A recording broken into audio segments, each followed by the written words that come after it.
Now, let's have a look at the news poll today. The Coalition has received, or Peter Dutton, a major boost because the primary for the Coalition has now lifted to 40%. Peter Dutton is also closing in on Anthony Albanese in the Better Prime Minister poll, jumping 4 points. Now, Steve, the Coalition needs a primary of at least 40%, probably 41% to be in a winning position. But it looks like, judging by the momentum over the past year, Peter Dutton is slowly inching there.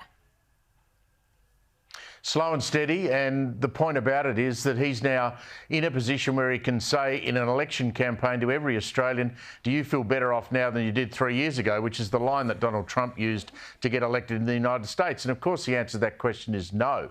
And so you've got now Peter Dutton in a position where he's competitive. I mean, I don't think anybody, the Coalition included, and Peter Dutton particularly, are getting ahead of themselves. They know there's got a hell of a lot of work still to do.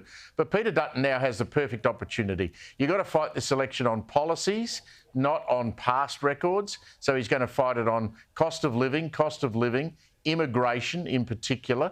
That's the other issue that people are really upset about. And, of course, energy policy with nuclear thrown into the mix. So I think Anthony Albanese, after a horror couple of weeks where he's had, the upgrade drama and the holiday house, he would have woken up this morning, picked up his copy of The Australian and thought, oh, God, I've really got a problem now.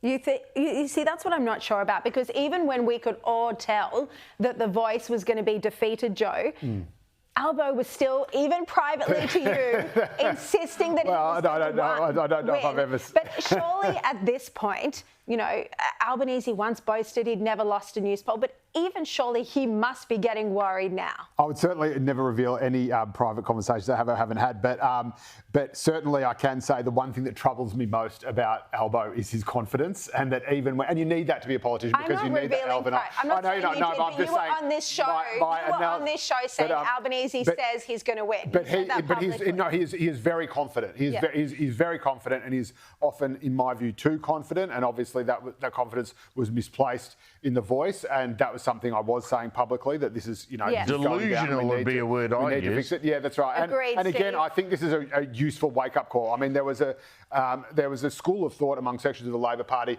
that the great strategy would be to demonise Peter Dutton and make him Australia's Donald Trump. Well, that doesn't look too bright now, does it? Because in that scenario, Peter Dutton wins in a landslide. And I think also it is a reminder, and Albo and the government have been very good about this. Since the Voice really burnt their fingers, they have been concentrating wholly on bread and butter issues, wholly on cost of living matters. They have not been distracted by any other, quote unquote, sort of woke or ideological agendas when there were issues around, naming people's gender or sexuality. Are you talking about Dutton here or the government? The government hasn't been focused on cost of living at all. It's given tax cuts to everybody. It's supported wage increases. Let's have a look at Nancy Pelosi. Childcare, free TAFE.